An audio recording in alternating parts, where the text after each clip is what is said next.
os irmãos a abrir a sua Bíblia no livro do Apocalipse, capítulo de número 3.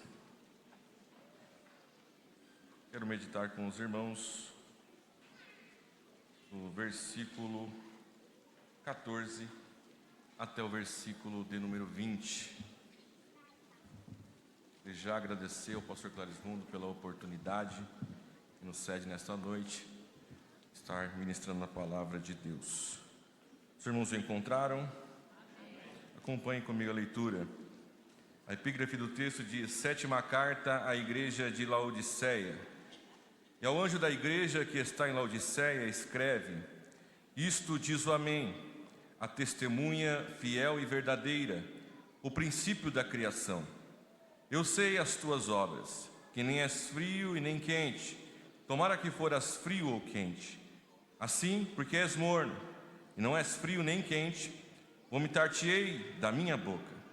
Como dizes, rico sou, e estou enriquecido, e de nada tenho falta, e não sabes que és um desgraçado, e miserável, e pobre, e cego, e nu.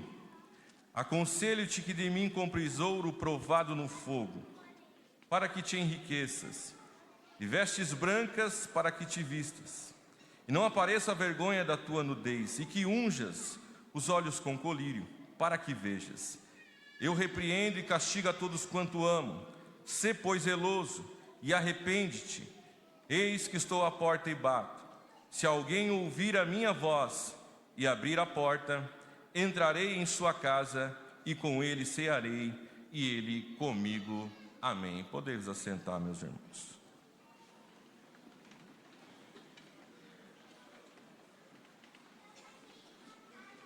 Quero nesta noite trazer uma meditação na palavra de Deus com os irmãos. E desde já eu quero perguntar para você nesta noite: como é que está a sua temperatura aí, irmão? Como que está a sua temperatura nesta noite? É verdade, meus irmãos, que nós estamos vivendo dias em que a igreja, não podemos generalizar, mas podemos, ao analisar o contexto atual da igreja, que muitas pessoas, muitos cristãos, têm vivido uma religiosidade, têm vivido no piloto automático da fé. Estão indo para a igreja no automático, adorando no automático, pregando no automático, tocando no automático. Estão acostumados com o sagrado. O sagrado se tornou algo comum. Não há mais vigor, não há mais alegria, não há mais presença, não há fogo do Espírito, não há calor na alma. Quando olhamos para alguns irmãos, isso não julgando, mas apenas constatando pela conduta, que há uma falta de alegria, há uma falta de vigor, há uma falta de ânimo em servir a Deus. E eu creio que Deus nos trouxe nesta noite para trazer a nós um alerta, para trazer a nós nesta noite, neste culto de ceia, para que nós não venhamos entrar em uma religiosidade, para que nós não venhamos colocar a nossa vida cristã e muito menos a nossa vida espiritual no piloto automático. Porque eu quero dizer que a pior coisa que um cristão pode fazer não é ser frio, é ele ser morno.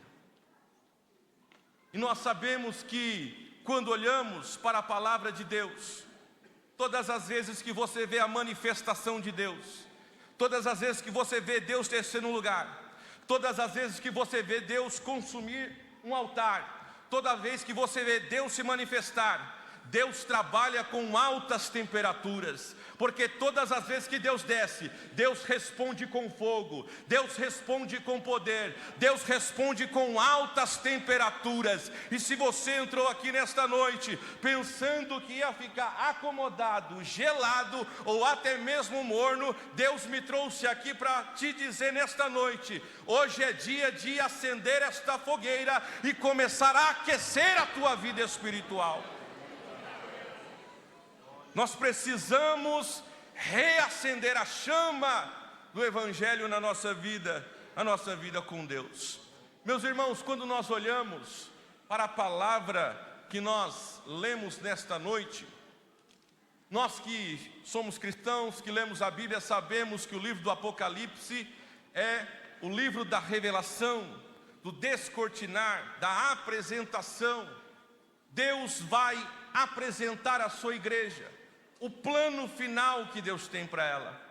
Mas muito mais do que Deus vai apresentar o plano que Deus tem para ela, Deus também vai apresentar o Cristo glorioso, o Cristo Rei dos reis e Senhor dos senhores, aquele que está sentado sobre um alto e sublime trono.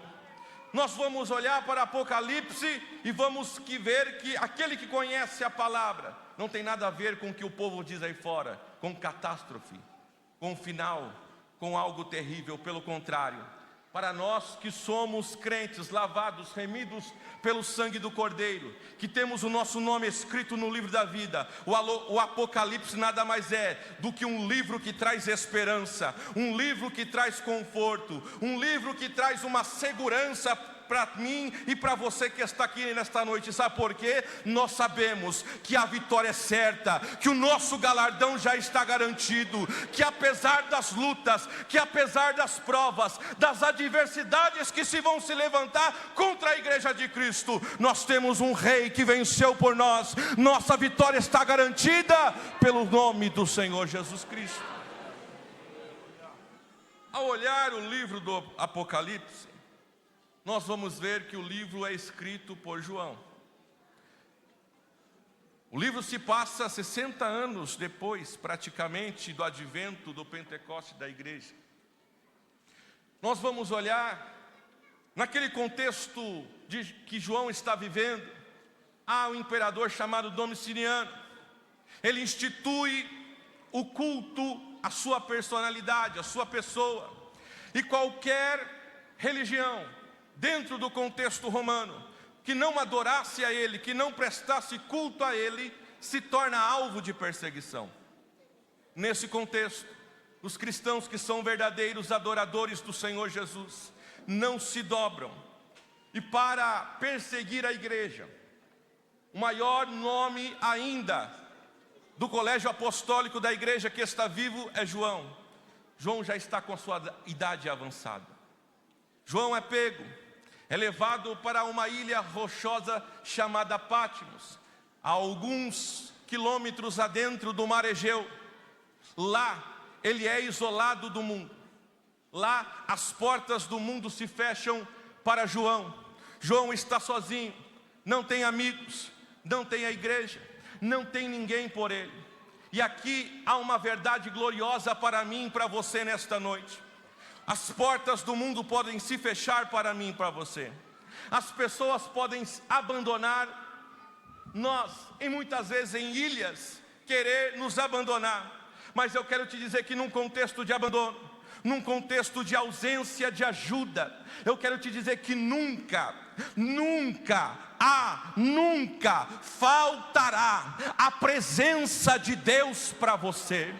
Você pode estar passando o pior momento da sua vida, você pode estar isolado fisicamente, as portas do mundo podem ter até se fechado para você, mas eu quero te dizer que aonde tem um servo e uma serva fiel de Deus, a porta do céu sempre estará aberta para ele, e a presença de Deus nunca vai faltar. Talvez você entrou aqui nesta noite se sentindo solitário, sentindo que está abandonado, e Deus me trouxe aqui nesta noite para dizer: a minha presença te acompanha. Você não está sozinho nesta batalha, você não está sozinho nesta guerra. Aonde tem um crente fiel, a presença de Deus está ali. João está isolado por causa do testemunho e da palavra do Senhor. João está naquele lugar isolado. Porém, João vai dizer: no dia do Senhor, eu ouvi uma voz como de trombeta. João escreve estas coisas, e João curiosamente, vai se virar para ver com quem estava falando com ele. E a visão que João tem é uma visão gloriosa, irmãos. É uma visão que até agora poucos tiveram, mas um dia eu também quero ver. E eu sei que aquele crente que está aqui nesta noite também tem o desejo de ver aquilo que João viu. Porque quando nós olhamos, João vai dizer que quando ele vira para ver quem está falando com ele, ele vê alguém, o filho do homem, com vestes compridas, no seu peito tem um cinto de ouro. Isso fala sobre a sua realeza, sobre a sua honra, sobre a sua justiça. E quando ele observa aquele que está falando com ele, ele tem a capacidade de ver que os seus cabelos são brancos como a lã, brancos como a neve, identificando que há sobre ele uma eternidade sobre a cabeça dele, apontando que ele é o ancião de dias. Quando João vai analisando a figura, ele continua olhando para ele e consegue analisar e ver que os olhos daquele que está olhando e falando para ele são olhos como chamas de fogo, meu irmão. Esses olhos estão aqui nesta noite e está olhando para mim, para você. Mas não só isso. João vai descendo, ele olha para os pés. E quando ele olha para os pés, ele vê um pé como bronze polido, saído da fornalha. E a voz dele é como a voz de muitas águas. João, quando viu, ele caiu aos seus pés como morto. Eu acho engraçado, pastor Clarismo, porque tem gente que tem tanta visão, tanto movimento, né? Que viu isso e que viu aquilo. Mas todos os homens que estiveram diante dele caíram na presença dele, porque não suportaram olhar para aquele que é glorioso e santo.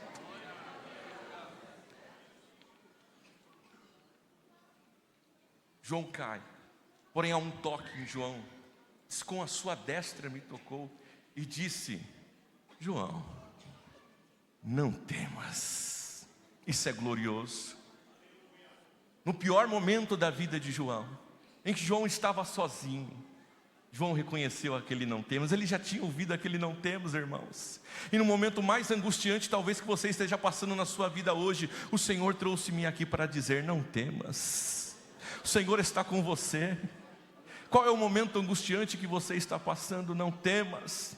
Interessante que depois disso é pedido a João para escrever as cartas às igrejas. Nós olhamos, sabemos que são a igreja de Éfeso, Esmirna, Pérgamo, Tiatira, Sardes, Filadélfia e Laodiceia.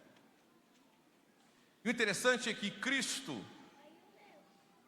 ao analisar a condição de cada igreja, na maioria das igrejas, ele apresenta um aspecto positivo e também um aspecto negativo. E quando nós chegamos à igreja que nós lemos o texto, nós vamos perceber, ao fazer uma leitura mais atenciosa, que Jesus, ao falar com a igreja de Laodiceia, não há nenhum aspecto positivo naquela igreja. Não há nada que Jesus possa elogiar ao olhar para aquela igreja. Meus irmãos, nós precisamos olhar para a nossa vida espiritual. É verdade que todos que estão aqui, e tem muitos estudantes da idade, nós sabemos que o texto às igrejas, existem 3 aplicações. Tem aplicação histórica, porque Deus está falando com aquelas pessoas, aqueles irmãos que estão vivendo aquele momento. Há análise e aplicação profética, e apresenta períodos da igreja. O Diego foi meu professor e me ensinou isso na idade. Mas há também uma aplicação pessoal para mim e para você nesta noite, porque quando lemos capítulo 1, versículo 3, ele vai dizer: bem-aventurado aquele que lê as profecias desse livro. Aquele que ouve, mas também aquele que guarda as profecias desse livro. Quando nós olhamos para a igreja de Laodiceia, meus irmãos, e eu quero que você mantenha a sua Bíblia aberta e acompanhe comigo o texto, que nós vamos analisar versículo a versículo. E eu quero que nesta noite, eu sei que é um culto de Santa Ceia, é um pouco mais didático, nosso tempo não é tão extenso, mas Deus vai falar com você. No versículo de número 14, está escrito assim: ao anjo da igreja que está em Laodiceia, escreve isso, isto diz o Amém, a testemunha fiel e verdadeira, o princípio da criação de Deus. Quando nós olhamos, Jesus vai ditar a carta a João para dizer àquela igreja. E antes de Jesus tratar qualquer problema que tem naquela igreja, na igreja de Laodiceia, e eu quero te dizer que pode ser que em qualquer momento da nossa vida, nós podemos nos tornar membro da igreja de Laodiceia. Ele vai apresentar as suas credenciais, a sua autoridade, para aquela igreja atente àquilo que ele está dizendo. E eu quero que você acompanhe comigo. Ele vai dizer: isto diz o Amém. Quando ele fala que ele diz que ele é o Amém, ele está apresentando que ele dá a palavra final de todas as coisas na igreja. Ele está dizendo que ele faz a promessa e ele dá o tempo de cumprir ela. Ele está dizendo que na igreja a palavra final não é do pastor Clarismundo e muito menos de qualquer outra autoridade. Ele está dizendo: eu conheço a igreja e a palavra final está na minha boca. Aquilo que eu digo e aquilo que eu faço vai acontecer, porque eu sou o Amém. Deus é que dá o ponto final na tua vida. É Ele que diz quando acaba. É Ele que vai dizer até onde vai, porque o controle e a autoridade está na mão do Senhor Jesus Cristo. Abra a sua Bíblia comigo, segunda carta aos Coríntios, capítulo de número 1, versículo de número 20. O texto diz o seguinte: porque todas quantas promessas há de Deus são nele sim, e por ele o amém, para a glória de Deus. Tudo termina com Cristo, a autoridade está nele. Ele é o amém, ele coloca o ponto final na minha e na tua história. Por mais que pessoas queiram colocar pontos finais na nossa história, dizer que está acabado, dizer que é o fim, o Senhor está dizendo para mim e diz para aquela igreja: quem coloca um ponto final em qualquer coisa na história da igreja, sou eu, que sou o Senhor dos senhores.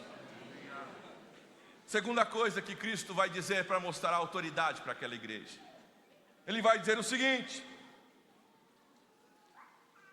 versículo 14: a testemunha fiel e verdadeira. A testemunha fiel e verdadeira. Ele é a testemunha fiel e verdadeira porque no sentido legal, ele é o único que sabe a veracidade dos fatos. Ele conhece a minha vida, ele conhece a tua história, ele conhece a minha casa, ele sabe o meu ministério, ele sabe quem você é, ele sabe o teu levantar, ele conhece o teu deitar, ele sabe as tuas lutas, ele conhece as tuas provas, de maneira que se ele está dizendo que é verdade. Ele é a testemunha fiel, porque ele conhece a história tua, ele conhece a história da igreja, ele sabe o final de todas as coisas e ninguém pode contestar o seu testemunho. Ele também é a testemunha fiel e verdadeira no sentido legal, porque não há no tribunal do universo alguém que se levante diante dele e possa contestar a palavra que ele está dizendo, porque aquilo que ele diz é a verdade, aquilo que ele fala acontece, porque ele é a verdadeira testemunha que conhece todas as coisas. Aleluia! Oh glória, eu já estou sentindo a presença dEle nesta noite. A testemunha fiel e verdadeira está aqui, está olhando para mim, está olhando para você. Aleluia. Quando nós olhamos na continuidade do versículo, vai dizer o seguinte: o princípio da criação de Deus. Isso daqui não fala sobre origem, isso daqui fala sobre posicionamento. Ele é aquele que tem preeminência em todas as coisas. Todas as coisas foram criadas por Ele, e sem Ele nada do que existe foi feito. De maneira que não há nada que surpreenda Ele, e não há nada que a possa ir contra Ele. Sabe por quê? Ele criou todas as coisas. Ele criou a minha vida, Ele criou a tua vida, Ele criou a igreja, de maneira que a autoridade está na mão dEle. Ele rege o universo. Pode se levantar governo, pode vir quem for, não importa, a autoridade está na mão daquele que criou todas as coisas. Abra a sua Bíblia, Colossenses, capítulo 1, versículo 17. Olha o que o texto vai dizer. Ele é antes de todas as coisas, e todas as coisas subsistem por Ele. Ele é a cabeça do corpo da igreja.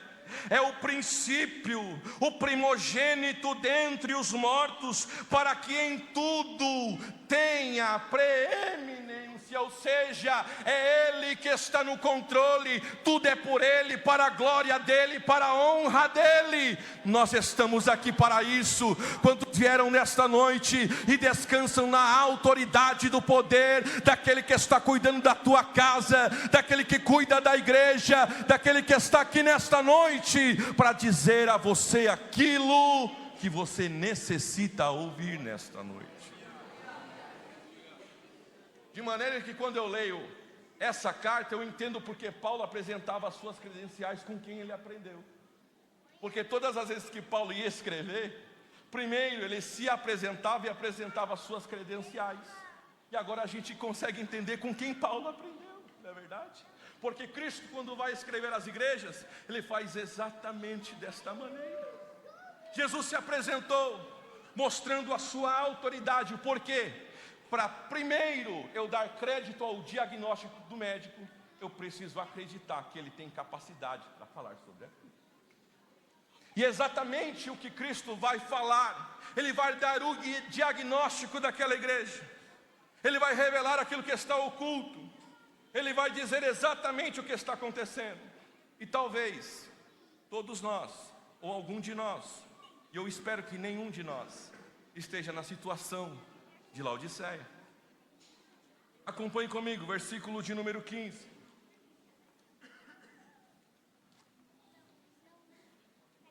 Eu sei as tuas obras, que nem és frio, nem quente. Tomaras que foras frio ou quente. Porque, 16, assim porque és morno, e não és frio e nem quente, vomitar-te-ei da minha boca. Irmãos, aqui, Cristo vai dar o diagnóstico da igreja. Tem 3 tipos de crente na igreja. Tem o crente que ele é quente. É o crente avivado. É o crente que não perdeu o seu primeiro amor. É o crente que vem para o culto de oração. É o crente que, apesar das lutas, apesar das provas, apesar das dificuldades, ele fala: eu não paro de adorar, eu não paro de servir, porque eu sei que essas tribulações, essas angústias são momentâneas perto da glória que há de ser revelada. Eu sei que eu vou passar por aflições, eu sei que eu vou passar por angústias, e não tem problema, porque o meu Senhor me avisou. Mas eu não paro de adorar, eu não paro de servir, eu não paro de louvar, eu não paro de pregar, porque eu tenho uma presença gloriosa na minha vida. E essa presença é que faz o crente ser quente, ser avivado, cheio da presença, porque independentemente dos processos que ele passa na sua vida, ele não para de servir a Deus. Ele está adorando, ele vem para a EBD, a casa dele muitas vezes está em angústia, em sofrimento. Ele fala: eu vou deixar aqui do jeito que está, mas eu vou lá para o culto de ceia no domingo, porque eu não vou perder a comunhão, eu não vou deixar de adorar, porque eu sei que no momento certo, meu Deus pode mudar este cenário. Aleluia. Eu quero te dizer que se você veio aqui nesta noite, e a sua casa está em angústia, você está com problema, continua adorando. Sabe por quê? Deus é poderoso para mudar este cenário. Enquanto você está adorando aqui, Deus pode fazer grandes coisas naquele problema. E Deus gosta de crente quente, né, Alisson? Porque o que eu falei, Deus trabalha com altas temperaturas. Malaquias 3:3, ele vai dizer que ele é aquele que vai ser o ourives, ele vai esquentar. E sabe o que é bom ser crente quente, irmão? Porque um dos primeiros empregos meu foi numa fundição. Irmão, pensa num trabalho ruim. Ali eu aprendi o que é ser um trabalhador e o que é ser homem. Ali se separa os homens dos meninos. Irmão, para o metal ficar bom, ele tem que ser aquecido em altas temperaturas. Sabe por quê? Quanto mais alta é a temperatura, mais a impureza vai saindo, mais a impureza vai indo para a superfície. E o nosso trabalho, sabe qual que era? A gente vai tirando a impureza, vai tirando a impureza até o metal ficar bom para ser usado. É exatamente o que Jesus quer. Quanto mais presença dele na nossa vida, quanto mais eu me encho da presença, mais o pecado não tem domínio, mais as coisas deste mundo não me fascinam. Ele vai tirando o meu eu, ele vai tirando o meu ego, e vai me preparando para ser cheio, para ser usado na presença dele. Aleluia. Quantos querem ser quentes nessa noite? Quantos querem receber poder? Então abra a tua boca, adora Ele, porque Ele trabalha em altas temperaturas nesta noite. Deus gosta de crente pentecostal, irmão. Tem um pessoal aí que não gosta, eles falam que acabou, irmão, eu não consigo. Uma vez eu fui visitar o pastor Clésio com toda a ética aqui, né? Irmão, até meus filhos: ô pai, ninguém dá um glória a Deus aqui não, ninguém fala em línguas. Irmão, quem é pentecostal nasceu no fogo, não se acostuma, o negócio dele é dar glória a Deus. Eu quero sentir a presença. Diz que os discípulos, quando estavam caminhando no caminho de Emaús, sabe o que acontecia? O coração dele ardia. Sabe por quê? Aonde tem um crente pentecostal, a presença, a chama do Espírito queima na alma dele. Aleluia. Só que Jesus vai apresentar outro tipo de crente, que é o crente frio. Irmão, é ótimo ser crente e quente, mas tem gente que em algum momento vai ser frio, ou se torna frio. Isso pode acontecer com qualquer um de nós. Mas ser frio é melhor do que ser morno. Porque aquele que é frio sente a ausência do calor. Ele fala: eu sei que eu estou frio, eu estou com saudade de sentir aquela alegria, eu estou com saudade. Não sei, talvez você esteja aqui nesta noite e Deus está te lembrando do tempo que você orava mais, do tempo que você falava em línguas estranhas, do tempo que você vinha para o culto de oração e falava: Senhor, me dá poder, Senhor, me batiza com o Espírito Santo, Senhor, eu quero dons espirituais. Talvez você sente falta nesta noite, e Deus está dizendo para você: é tempo de reação acender a fornalha, é tempo de acender a chama novamente.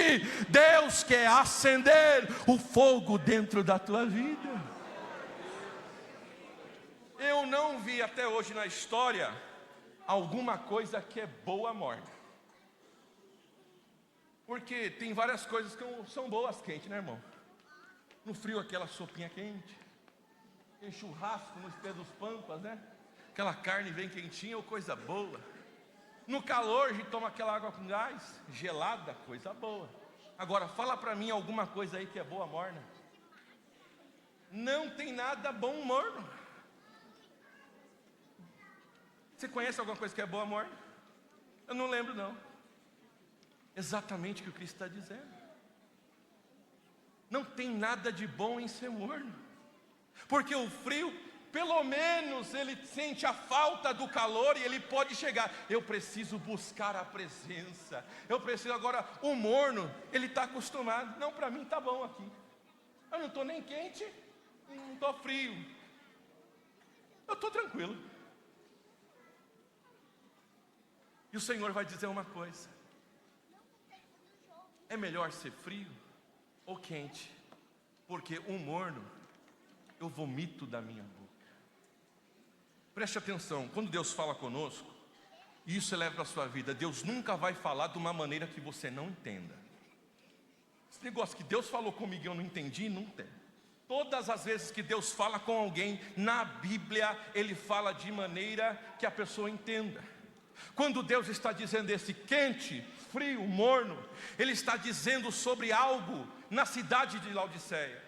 Aquela cidade, meus irmãos, preste atenção aqui, era uma cidade rica.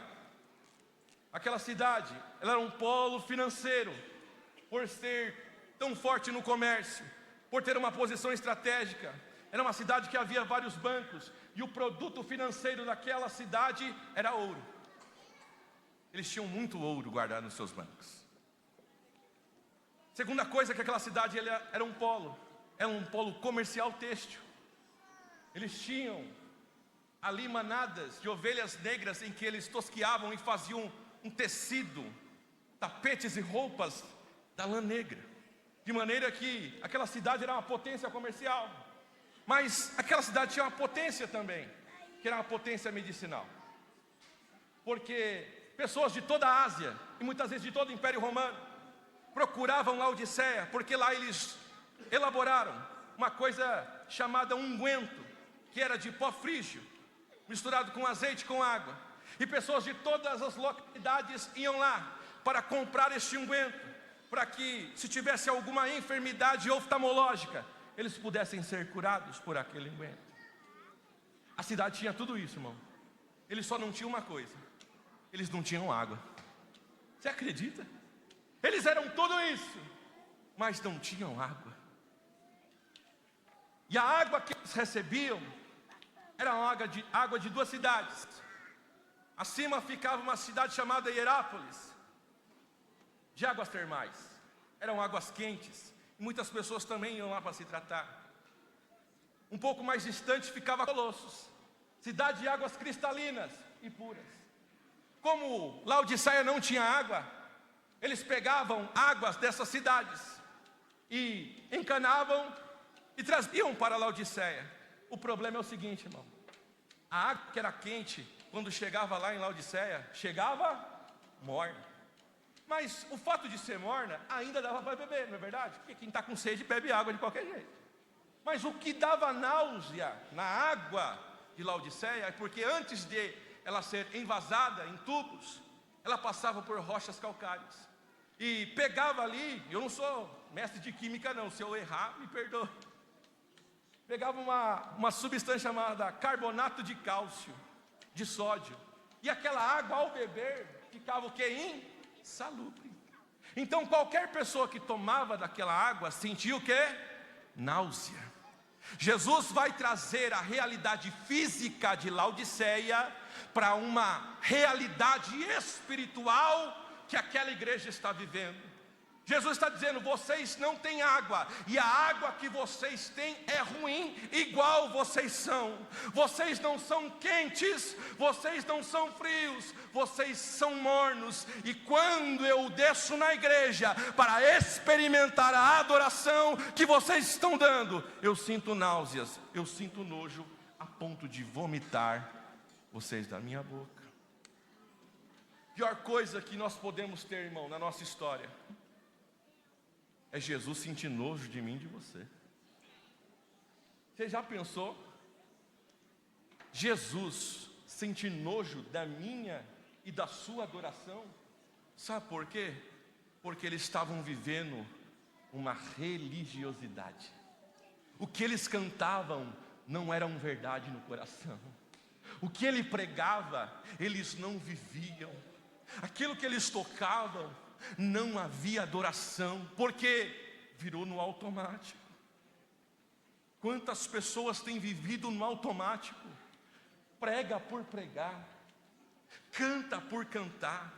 Irmão, eu tenho certeza que a igreja de Laodiceia era top, que lá tinha carrão, que lá tinha ar-condicionado, que lá tinha a melhor estrutura, que lá poderia ter a melhor iluminação, que lá poderia ter o melhor áudio e vídeo, mas aquela igreja tinha tudo, mas não tinha a presença de Cristo na igreja. Ficou difícil dar glória a Deus, agora eu sei. Nós podemos ter tudo, você pode ter dinheiro, você pode ter status, você pode ter posição, você pode ter talento, mas nada disso serve se você não tem a presença dEle na tua vida. Nós precisamos da presença dEle. É a presença que faz a diferença no louvor, é a presença que faz a diferença na pregação, é a presença que faz a diferença no servir, no adorar, no reger. O Senhor está dizendo: eu quero sentir a temperatura da tua alma nesta noite. Como é que está a tua temperatura aí nesta noite, meu irmão? Você está quente ainda? Ou você veio na Santa Sé porque falou: deixa eu ir lá na Santa Sé porque tem que ir, né? Tem que bater o cartão. Hoje em dia, o pastor Clarismundo, ele é pastor e nós também somos. Eu acho que eu ouvi dele esses dias. Antes a gente falava que tinha o crente domingueiro, né, pastor? Agora tem o crente ceeiro. É isso? É o crente que só aparece na ceia da igreja. Cuidado com a tua vida cristã. Louvaram aqui nesta noite: o rei está voltando, a trombeta vai soar. Eu posso dizer nessa noite: Maranata, ora vem Senhor Jesus. Maranata, ora vem Senhor Jesus. Como está a tua temperatura nesta noite, diz o Senhor? Será que Ele ouviu a tua adoração nesta noite? Será que você louvou com os lábios ou você louvou com o coração? Será que quando você saiu da sua casa você disse o salmo: me alegrei quando me disseram, vamos à casa do Senhor? Igual o Elias pregou uns domingos atrás aí, né, Elias? O prazer de estar na casa de Deus. Quantas pessoas já perderam esta alegria, este fervor? O Senhor está aqui para te dizer: é tempo de restauração espiritual para a tua vida. É tempo de você voltar a acender a chama. É tempo de você buscar, dobrar o teu joelho, derrama lágrima na presença dEle, ainda que você esteja frio. Talvez você esteja aqui nesta noite e está dizendo: pastor, eu estou morno, eu estou vindo por vir, eu estou tocando por tocar, eu estou regendo por reger, eu estou servindo por servir. Mas Deus está dizendo aqui nesta noite, por amor a você, eu estou aqui nesta noite para dizer: é tempo de reavivar a chama, é tempo de acender a fogueira. O Senhor está te chamando para uma intimidade novamente. Aleluia.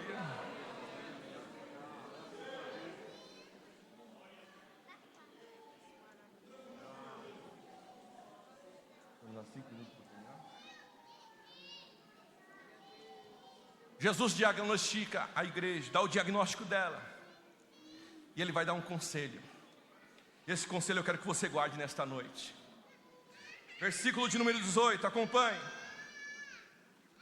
aconselho-te que de mim compres ouro provado no fogo, para que te enriqueças, e vestes brancas para que te vista, e não apareça a vergonha da tua nudez, e que unjas os teus olhos com colírio para que vejas.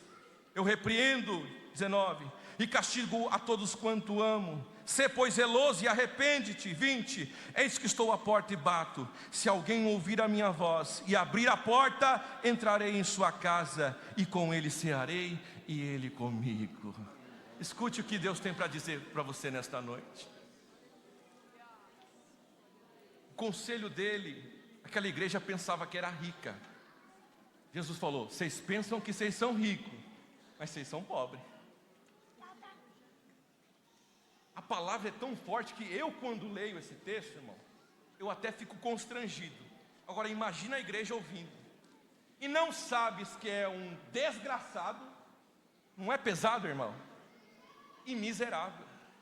Só que aqui no contexto, na etimologia da palavra, e eu não quero ser difícil a ninguém, não está falando desgraça de tragédia, mas também não deixa de ser uma tragédia.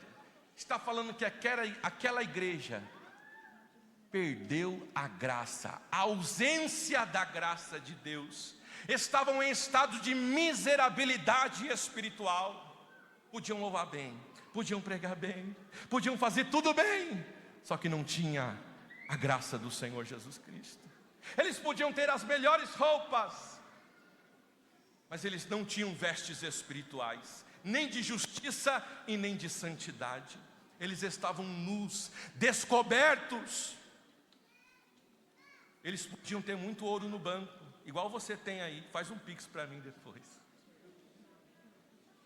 Mas eles eram pobres espirituais. Isso fala, sabe o que? A fé deles. Eles tinham perdido a fé. Abra sua Bíblia em 1 Pedro, capítulo 1, versículo de número 7. E eu já estou finalizando, meu tempo já finalizou. 1 Pedro, capítulo 1, versículo de número 7. Para que a prova da vossa fé, muito mais preciosa do que o ouro que perece e é provado pelo fogo, se ache em louvor e honra e glória na revelação de Jesus Cristo. Tinham perdido a fé, tinham perdido a graça, estavam nus espirituais e ainda eram cegos. Que ironia, aquele lugar que tinha unguento para curar enfermidades, deixaram de ver espiritualmente. Quantos crentes estão cegos espiritualmente, meus irmãos? Tem gente que perdeu a visão do céu. Tem gente que não deseja mais ver Cristo. Cuidado, volte a ter a visão do céu. Eu sempre gravo isso dentro de mim, e eu tenho, por onde eu tenho pregado, eu tenho falado. O céu não é interessante para mim porque tem ruas de ouro. Isso não me fascina. O céu não é glorioso para mim porque tem muros de jaspe. Isso não traz para mim nenhum desejo. O céu é glorioso para mim porque Jesus está lá. E é lá onde eu quero estar. E é na presença dele. Eu não sei vocês, mas se vocês ficar vacilando, eu corro na frente de vocês e abraço ele, e vou ficar ali grudado com ele. Sabe por quê? Ele é o amado da minha alma. Ele que deu a vida por mim na cruz do Calvário e deu a vida por ti. E esta noite ele diz: eis que estou à porta e bato. Ele quer entrar. Sabe por quê? Se ele está batendo, ele está onde? Do lado de fora. A igreja colocou ele para o lado de fora, você colocou ele para o lado de fora, porém ele com amor, com carinho. Eis que bato, é contínuo, ele está batendo. Ele diz: se alguém ouvir e abrir, eu entrarei e cearei com ele. A mesa da comunhão está posta, e ele está te chamando nesta noite. É tempo de você voltar para a comunhão. É tempo de você acender a chama espiritual da tua vida. Qual é a sua temperatura nesta noite? Você está quente? Glória a Deus. Você está frio? Começa a buscar. Você está morno? arrepende-te, sê zeloso, porque ainda há esperança para você nesta noite. Amém, meus irmãos? Deus abençoe.